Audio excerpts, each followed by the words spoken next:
તો રામ રામ, જય શ્રી કૃષ્ણ, જય માતાજી એન્ડ ગુડ આફ્ટરનૂન મિત્રો. કેમ છો? આશા રાખું છું બધા એકદમ મસ્ત મજામાં છો, સરસ મજાની તૈયારી કરી રહ્યા છે. સાયન્સ માટે બહુ બધી ડિમાન્ડ હોય છે, તો આપણે એક ચેપ્ટર જે છે એમાંના ઘણા બધા પોઈન્ટ કે ભાઈ રેગ્યુલર પરીક્ષામાં પૂછાય છે ને એને આપણે અત્યારે કવર કરવા જઈ રહ્યા છીએ. કોશિશ કરીએ છીએ કે ઘણું બધું આપણે એના અંદર લઈ લઈએ, ઓછા સમયમાં ટોપિક જે છે એ સમજી જઈએ અને એમાંથી કદાચ પ્રશ્ન બને છે, રેગ્યુલર બને છે અને જો તમારે આવી જાય તો તમે એના અંદર અચૂક માર્ક લાવી શકો. આજે આપણે વાત કરવા જઈ રહ્યા છીએ કે ભાઈ સાયન્સની અંદર એક ચેપ્ટર પૂછાય છે કે આપણી આસપાસના દ્રવ્યો એમાંથી છે ને તમને મિશ્રણ શું છે, મિશ્રણના પ્રકાર શું છે, સંયોજન શું છે, ઓકે, નિલંબન એટલે શું, કલીલ એટલે કે કોલોઇડ એવો શબ્દ વાપરવામાં આવે છે, આ બધું શું છે, ઓકે. અને એના એક્ઝામ્પલ બી પૂછી લે છે અને એને કાયદેસર પરીક્ષાના જો તમે પેપર જોશો કોઈ પણ, એનું કારણ છે કે એની પાસે સિલેબસ એક પ્રોપર જે છે એ એક ચોક્કસ મર્યાદિત છે કે ભાઈ આટલો સિલેબસ છે અને પેપર જે છે એને રોજના 3 કાઢવાના. તો 2-3 મહિના પરીક્ષા હાલે તો એમને 90 પેપર કાઢવા પડતા હોય છે, 100 પેપર કાઢવા પડતા હોય છે, એટલે એને એકને એક ચેપ્ટરમાંથી અલગ અલગ પ્રશ્નો વારંવાર લેવા પડતા હોય છે. એટલે આ ચેપ્ટરમાંથી બહુ બધા પ્રશ્ન આવે છે, તમને પણ આવશે, ઓકે. તો આપણે વાત કરી લઈએ. એના સિવાય વાત કરું તો ભાઈ આ મેં જે કાંઈ લખ્યું છે બોર્ડ ઉપર ના દેખાય તો ચિંતા ના કરતા, એનો ફોટો જે મેં તૈયાર કર્યું છે તમારા માટે, આખું ચેપ્ટર સમજી કરીને લખ્યું છે, ઓકે. અને આનો ફોટો જે છે હું ટેલિગ્રામની અંદર તમને આપી દઈશ, જેથી કરીને તમારી પાસે ઇમેજ કંઈ નહીં રહે. ટેલિગ્રામની લિંક ક્યાં મળશે તો નીચે ડિસ્ક્રિપ્શનની અંદર જશો તો તમને ટેલિગ્રામની લિંક મળશે, એમાં આ વિડીયોની લિંક બી હશે અને એની નીચે જે છે તમને આ વિડીયો ફોટોગ્રાફ્સ જે છે એ મળી જશે. એનાથી વાત કરીએ ગુજરાતીમાં મટીરિયલની ઈચ્છા હોય તો તમને 20 પેપર સેટ મળી રહેશે ગુજરાતી ભાષામાં, લેટેસ્ટ 2026 સુધીના.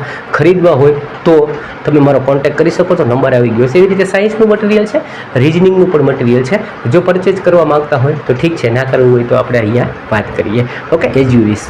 વાત કરીએ પહેલાં તો ચેપ્ટરની અંદર તમને પૂછવામાં આવશે મિશ્રણ જે છે એ શબ્દનો ઉપયોગ કરે છે. ભાઈ વોટ ઇઝ મિશ્રણ, ઓકે, જેને મિક્સચર બોલે English, what is mixture, mixture છે શું, એમાંથી તમને પ્રશ્ન આવે કે ના આવે, પણ એ સમજશો તો આગળની વસ્તુઓ તમે સમજી શકો છો. અથવા કે ક્વેશ્ચન્સ બી બને છે નીચેનામાંથી મિશ્રણનું ઉદાહરણ કયું નથી. 3 ઓપ્શન હોય મિશ્રણના ઉદાહરણો, એક ના હોય, ઓકે. તો જુઓ કે એક કરતાં વધુ તત્વોનું પહેલાં તો એ બનેલું હોવું જોઈએ, ઓકે. તો તત્વ જે છે ને એ શું છે, તો તત્વ છે ને એ એક જ પ્રકારના ચોક્કસ પદાર્થોની કોઈ પણ વસ્તુ બનેલી હોય ને એને તત્વ કહેવાય, કે જેમાં બીજા પ્રકારની કોઈ પણ રાસાયણિક વસ્તુ ના હોય, એના રાસાયણિક ગુણધર્મો અલગ ન હોય, ટૂંકમાં એક જ પ્રકારના રાસાયણિક ગુણધર્મો ધરાવતું જે કાંઈ છે ને એને તત્વ કહેવાય. અને એવા એક કરતાં વધારે તત્વ ભેગા થાય તો એ શું બને તો કે મિશ્રણ બનેલું હોય, ઓકે. અને ભૌતિક પ્રક્રિયાથી અલગ કરી ન શકાય. શું કહે છે? ભૌતિક પ્રક્રિયાથી અલગ ન કરી શકાય. એનો મતલબ શું કે તમે એને ભૌતિક રીતે, જેમ કે ભાઈ હું કાંકરા અને એની અંદર કોઈ વસ્તુ આપણે એમ કે ભાઈ કાંકરાની અંદર સાકર નાખું તો સાકરને કાંકરાને હું અલગ કરી શકું, ઓકે. એ ભૌતિક રીતે મેં કરી લીધું, તો એને શું કહેવાય? ભૌતિક પ્રક્રિયાથી કર્યું. મિશ્રણને શું કહે છે કે એને ભૌતિક રીતે તમે કરી ન શકો, એના માટે કોઈને કોઈ રાસાયણિક પ્રક્રિયાનો ઉપયોગ કરવો પડે, એને મિશ્રણ કહેવાય. આશા રાખું છો સમજતા ગયા છો. હવે એ મિશ્રણ છે ને એ પાછા એના એક્ઝામ્પલ બી મેં લીધા છે. દૂધ અને હવા બંને મિશ્રણ છે. જુઓ, હવે તમને સામાન્ય રીતે થાય દૂધ છે એ તો એક જાતનું પ્રવાહી છે, તો આપણને એમ લાગે કે આ મિશ્રણ હશે. તો દૂધ જે છે એ પાણી, ચરબી અને પ્રોટીનનું મિશ્રણ છે. 3 વસ્તુઓ ભેગી થઈ છે. એવી રીતે હવા છે તો હવાની અંદર ઓક્સિજન છે, નાઇટ્રોજન છે, એના સિવાય પણ નાના નાના બીજા વાયુઓ છે અને એનાથી આપણને હવા બને છે. એટલે બંને જે છે એ શું છે, જો તમે 2026ની લેટેસ્ટ એક્ઝામ જોશો તો એના અંદર આ પ્રશ્ન પૂછ્યો છે કે હવા છે એ શું છે, ઓપ્શન હતું, બરાબર છે કે ભાઈ મિશ્રણ છે. એના સિવાય આપણને પૂછેલું હતું કે નિલંબન છે, કલીલ છે. એટલે મેં કીધું એમ કે ભાઈ તમને એક્ઝામ્પલ બી પરીક્ષામાં કામ આવી શકે એવા છે. મિત્રો, તમારા માટે મહેનત થઈ રહી છે, એક લાઇક અચૂકથી કરજો. નવા હોય તો ચેનલને સબસ્ક્રાઈબ કરી બીજા વિદ્યાર્થીઓને પણ તમે આવું કરશો ને તો બીજા વિદ્યાર્થીઓ સુધી આપણો વિડીયો પહોંચે અને એમને પણ આ વસ્તુ ભણવા મળી રહે છે, ઓકે. હવે જુઓ, મિશ્રણના પાછા ટાઈપ્સ છે કે ભાઈ એક એવું મિશ્રણ છે જેને સમાંગ મિશ્રણ કહેવાય અને બીજાને વિષમાંગ મિશ્રણ કહેવામાં આવે છે. તો કે ભાઈ સમાંગ મિશ્રણ એટલે શું ને વિષમાંગ મિશ્રણ શું? હવે તમે મિશ્રણ સમજી ગયા, એમાંથી પાછો એવો ક્વેશ્ચન્સ આવશે કે નીચેનામાંથી કયું સમાંગ મિશ્રણનું ઉદાહરણ છે, અથવા 3 આપીને એમ કે કયું સમાંગનું નથી, ઓકે. તો આપણને બંને ખબર હોવી જોઈએ. સમાંગ મિશ્રણ એટલે શું કે 2 વસ્તુને તમે એવી રીતે ભેગી કરો કે એના કોઈ પણ જગ્યાએથી એમાંથી કોઈ ભાગ લ્યો તો બધાનો સ્વાદ સરખો જ રહે, અથવા તો બધાની અંદર એ પ્રોપર હળી મળી ગયેલું હોય એવું તમને દેખાય. જેનું પેલું એક્ઝામ્પલ વારંવાર પૂછાયેલું, પાણીની અંદર CuSO4 એટલે કોપર સલ્ફેટનો પાવડર ઓકે, એ એની અંદર નાખવામાં આવે, એને હલાવી નાખો તો એ ગ્લાસ જે છે ને, માનો કે કાચનો લીધો હોય તો આખું વાદળી કલરનો ભાગ જે છે એ ગ્લાસનું પ્રવાહી બની જાય. એટલે પાણી વત્તા કોપર સલ્ફેટનો પાવડર. હવે એ તમે આખા ગ્લાસમાંથી કોઈ પણ જગ્યાએથી એક ચમચી ભરીને લ્યો કે એક ટીપું લ્યો તો જે ગ્લાસમાં જેટલો એનો કલર બેસેલો છે અથવા તો જેવું પ્રવાહી બન્યું છે એવું જ પ્રવાહી એક ટીપામાં પણ આવે, એક ચમચીમાં પણ આવે, કે ગમે એ રીતે કરો, તમને એનો એક સરખું મિશ્રણ થયેલું, એટલે કે તમે બેને નોખા ન પાડી શકો એવું બની જાય. એને કહેવામાં આવે સમાંગ મિશ્રણ. એમાં આ વખતે આ જ પૂછ્યું હતું, પાણીની અંદર CuSO4નો પાવડર નાખવામાં આવે એટલે કે કોપર સલ્ફેટનો, તો કયા પ્રકારનું મિશ્રણ બને? લેટેસ્ટ એક્ઝામમાં પૂછાયેલો ક્વેશ્ચન છે, એટલે આપણે એ જ એક્ઝામ્પલો લીધા કે જે એ લોકોને બહુ ગમે છે. પછી મીઠું જે છે એને આપણે પાણીની અંદર નાખી અને હલાવી નાખીએ, એટલે કે મીઠાનું પાણીમાં બનેલું દ્રાવણ, તો એ પણ સમાંગ મિશ્રણ છે. હવે એ અને સાથે સાથે ખાંડનું પાણીમાં બનેલું દ્રાવણ, એ સ્વાદના આધારે કહે છે સમાંગ, કે ભાઈ એ મીઠાનું જે દ્રાવણ છે એમાં ક્યાંય પણથી તમે એક ટીપું ચાખો તો જે આખા દ્રાવણનો જે સ્વાદ છે એવો જ સ્વાદ તમને દરેક જગ્યાએ આવે, એટલે એને કીધું સમાંગ મિશ્રણ.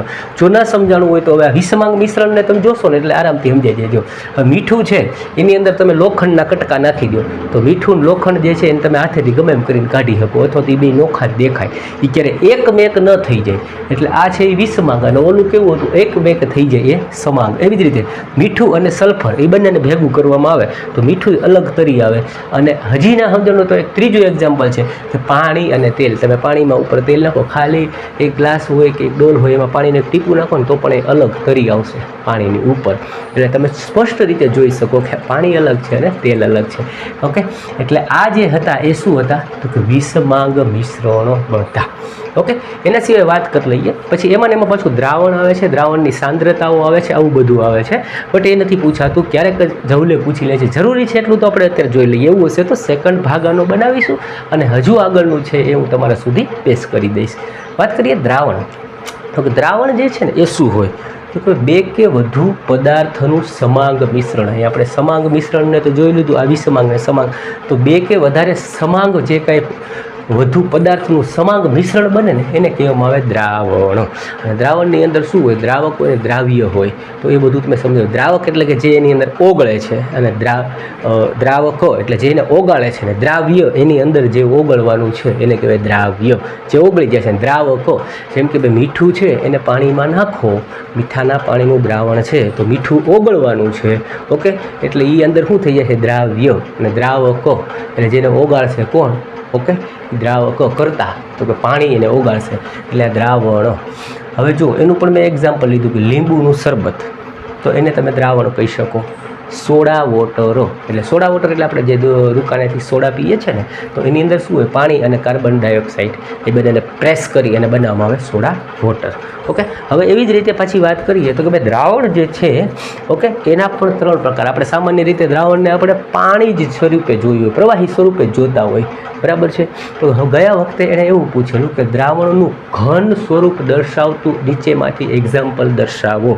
તો જો ઘન હોય ને તો મિશ્ર ધાતુ, બરાબર, એવી ધાતુ કે જે મિશ્રણ છે એની અંદર ધાતુ અધાતુનું મિશ્રણ હોય, અથવા તો ધાતુ તત્વના લક્ષણ હોય, અધાતુ તત્વના લક્ષણ હોય, એક કરતાં વધારે ધાતુઓના લક્ષણ ધરાવતું હોય એને કહેવામાં આવે મિશ્ર ધાતુ, જેને સાયન્સમાં બીજા નામથી અલોય પણ તરીકે ઓળખવામાં આવે છે. પ્રવાહીમાં લીંબુ શરબતની વાત કરી લીધી. એની સાથે સાથે વાયુમાં વાત કરીએ તો કે વાયુની અંદર હવા છે એ પણ શું છે? તો એક પ્રકારનું દ્રાવણ જ છે. જો આજ સુધી આપણને કદાચ સાંભળ્યું પણ નહીં હોય કે વાયુ કે હવાને આપણે દ્રાવણ તરીકે જાણી શકીએ કે ઓળખી શકીએ છીએ. ઓકે, એના સિવાય આના અંદર 2 સરસ મજાના શબ્દો જે છે એના ઉપરથી બહુ પ્રશ્ન બને છે. એક તો લખ્યું છે ને નિલંબન શબ્દ વાપર્યો છે. શું? નિલંબન એટલે શું? અને બીજો શબ્દ જે છે કલીલ જે છે એ વાપર્યો છે. એ પણ મેં તમારા માટે સરસ રીતે લખ્યું છે. ઓકે, હવે નિલંબન છે ને એની અંદર શું હોય તો ભાઈ ઘન કણો પ્રવાહીમાં વિખેરણ પામેલા હોય. એક પાણીનો ગ્લાસ છે, એના અંદર ઘન કણો એટલે હું પાવડર, આપણે એમ કહીએ કે બોર્ડ ઉપર લખવાનો ચોક છે એનો પાવડર નાખું એટલે એ પ્રવાહીની અંદર શું થાય? વિખેરણ પામેલા થઈ જશે. ઓકે, અને આ જે છે એ હંમેશા યાદ રાખજો, નિલંબન છે એ વિષમાંગ મિશ્રણ, કારણ કે પાણીમાં તમે ચોકનો ભૂકો નાખશો તો એ આમથી આમ ચોક્કસ ભળશે નહીં. એવી જ રીતે તમે એની અંદર માનો કે ભાઈ લોટ નાખી દો, આપણે દળવાનો લોટ, દળેલો લોટ છે એને જો પાણીની અંદર તમે ગ્લાસમાં નાખી દો તો એ પણ ક્યારેય બે સમાંગ થશે નહીં, એકમેક થશે નહીં. એટલે એક તો એના લક્ષણો બી પૂછશે કે નીચેનામાંથી નિલંબનના આપેલા લક્ષણોમાંથી કયું નથી, તો તમને ખબર હોવી જોઈએ. શું ખબર હોવી જોઈએ? તો કે ભાઈ એક તો ઘન કણો પ્રવાહીમાં વિખેરણ પામેલા હોય, બીજું કે વિષમાંગ મિશ્રણ હોય, પછી દ્રાવ્યના કણો ઓગળતા નથી, બરાબર, એ ક્યારેય ઓગળે નહીં. એ બીજું કે એને એમના મૂકી રાખવામાં આવે ને ટચ કર્યા કે અડ્યા વગર તો એ જે કણ છે ને એ ધીમે ધીમે નીચે બેસી જાય. શું થઈ જાય? નીચે બેસી જાય. એનો મતલબ કે અસ્થાયી દ્રાવણ છે. કેવું છે? અસ્થાયી જે છે એ કાયમ માટે રહેતું નથી. એને જો અડીએ ને પડ્યું રાખવામાં આવે તો ધીમે ધીમે એના કણ નીચે બેસી, એટલે કે એ અસ્થાયી છે, કાયમી નથી. ઓકે, નરી આંખે જોઈ શકાય છે. ત્યારબાદ વાત કરી કે ગાળણ વડે એને દૂર કરી શકાય. માનો કે આપણે ગાળી લઈએ પાણીને તો પાછા એમાં જે ચોકના કણો નાખ્યા છે કે જે કંઈ આપણે નાખ્યું છે એ પાછું દૂર કરી શકીએ છીએ.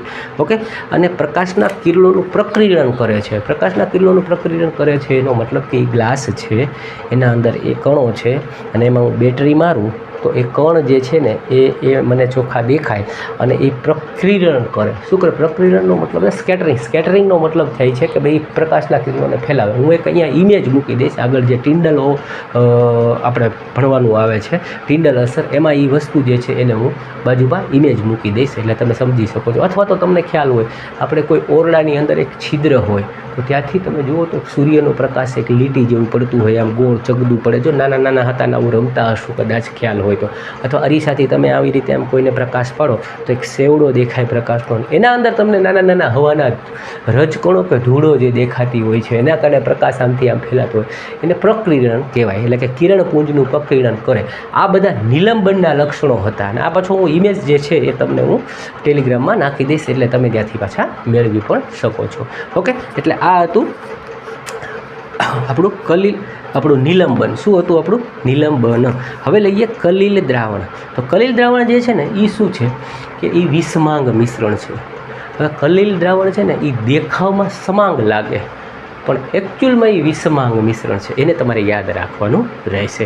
અને પેલું હતું હમણાં આપણે જોયું નિલંબન, એ કેવું હતું? અસ્થાયી હતું. જ્યારે આ કેવું રહેશે? સ્થાયી રહેશે. એને તમે થોડી વાર માટે મૂકી રાખો તો પણ એની અંદરના જે રજકણો છે તળિયે બેસે નહીં, એ એકમેક થયેલા જ હંમેશા રહેશે. અને એનું આપણે ઉદાહરણ પણ લઈ લઈએ કે પાણીમાં દૂધ અથવા શાહીનું ટીપું તમે નાખી દો. આ એક્ઝામ્પલો જે છે એ આપણા NCERTમાં આપેલા છે. એ જ એક્ઝામ્પલ એને પૂછે છે, એટલે એક્ઝામ્પલોને ખાસ તમે યાદ રાખજો મિત્રો. જેમ નિલંબનની અંદર મેં શું કીધું? ચોક નાખીએ, ચોકનો ભૂકો અથવા તો લોટ ઉમેરવામાં આવે એ નિલંબનની અંદર. અને આની અંદર કલિલ દ્રાવણમાં શું મેં કીધા એક્ઝામ્પલ બેસ્ટ? તો કે ભાઈ એ જે છે પાણીની અંદર દૂધ અથવા શાહીનું ટીપું નાખવું. ઓકે, હવે વાત કરીએ વિષમાંગ મિશ્રણ છે. કણોને નરી આંખે જોઈ શકાતા નથી. પહેલાંમાં જોઈ શકતા હતા નિલંબનમાં, આમાં જોઈ શકાતા નથી. આ કણો પ્રકાશના કિરણપુંજનું આસાનીથી પ્રક્રિયણ કરી શકે છે અને એ જે કરી શકે છે એને ટિન્ડલ અસર તરીકે ઓળખવામાં આવે છે. શું કહેવામાં આવે છે? હવે આ જગ્યાએ હું એની ઇમેજ મૂકી દઈશ અને ઇમેજની નીચે એક લાઈન લખેલી છે, એ પણ અચૂકથી તમે વાંચજો. એ જ લાઈન જે છે બેઠે બેઠી પૂછાયેલી હતી એટલા માટે. ઓકે, તો આ કણોને અલગ કરવા માટે આમાંથી પાછો એક પ્રશ્ન એ આવ્યો કે કલિલ દ્રાવણ છે એની અંદર આપણે કણ જે છે એ નરી આંખે જોઈ શકાતા નથી, એ એકદમ મિશ્રણ થઈ ગયા હોય એવા લાગે છે. તો એ કણને દૂર કરવા હોય તો જેમ કે આની અંદર આપણે નાખ્યા છે પાણીમાં દૂધ અથવા શાહીના ટીપા, એને દૂર કરવા માટે કઈ પદ્ધતિનો ઉપયોગ થાય છે? આ એક્ઝામમાં બહુ વખત પૂછેલું છે. તો તમને ખ્યાલ હશે સેન્ટ્રીફ્યુગેશન નામની પદ્ધતિ આવે. જો તમે લોકોને કહો સેન્ટ્રીફ્યુગેશન છે ને એટલે આપણે ઓલા દૂધ જે છે ડેરી ઉપર જવો તો એ લોકો દૂધને ફેટ માટે અલગ કરવા માટે એમ ફેરવે છે. અથવા તમે કોઈ લેબોરેટરીની અંદર જશો તો એક આવડું એક ચોક્કસ ચોરસ એક યંત્ર હોય અથવા ઘણીવાર ગોળાકારનું હોય છે, એના અંદર તમારું યુરિનના 2 ટીપા નાખી અને એમાં મૂકીને એને ફેરવે એટલે એવું ફરે ને એના હિસાબે શું થશે કે એમાં જે કણો છે ને એ અમુક કણ છે એ છૂટા પડી જશે, જેમાં વજનદાર વસ્તુ છે એ નીચે બેસી જશે, હળવા કણ છે એ ઉપર આવી જશે. તો એ જે સેન્ટ્રીફ્યુગેશન નામની પદ્ધતિ છે એનો ઉપયોગ જે છે એ શેમાં થાય છે? તો કે ભાઈ આ કલિલ દ્રાવણો જે છે એની અંદર રહેલા કણને દૂર કરવા માટે. ઓકે, તો આટલા ટોપિકમાંથી જે મને સરસ લાગ્યું, તમને સમજવા જેવું ને આટલું આવડવું જ જોઈએ આ ચેપ્ટરમાંથી. વધારાનું છે આપણે સેકન્ડ પાર્ટ એવો હશે તો કન્ટિન્યુ કરીને લઈ લઈશું, જોઈએ તમારો કેવો પ્રતિસાદ રહે છે. બાકી મને જે બહુ IMP વસ્તુઓ લાગી એને મેં આના અંદર કવર કરી લીધી છે.